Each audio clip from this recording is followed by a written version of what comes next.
Sini, tengok diorang stop. Kita boleh masuk ikut pasar ni juga nanti. Ikut pasar.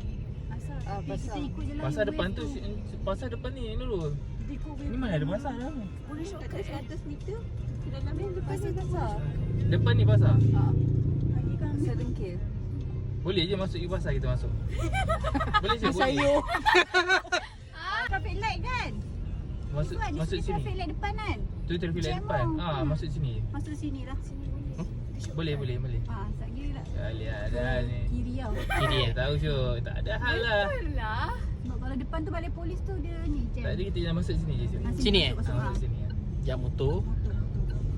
Okey, kejap lagi peluang kau pula. arahan Ya, sini ada yang tu ayam penyet tu.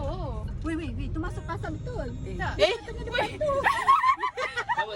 keluar ikut sana. Ada keluar sana lah. Ada sana. Keluar Ada sana. street tu. Betul lah. Keluar sana syuk. Sana. Ya. Sana Alah. Kau nak beli sayur kan? Ni pagi. mana boleh tu? Boleh ya. Mana? Boleh. Dia dah tutup macam. Boleh. Keluar balik. Sebelah. Tu kan. Mana? Keluar sikit masuk kot tu.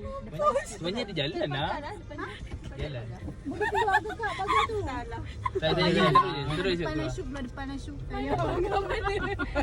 Dah saya buka ke? Ini boleh lah.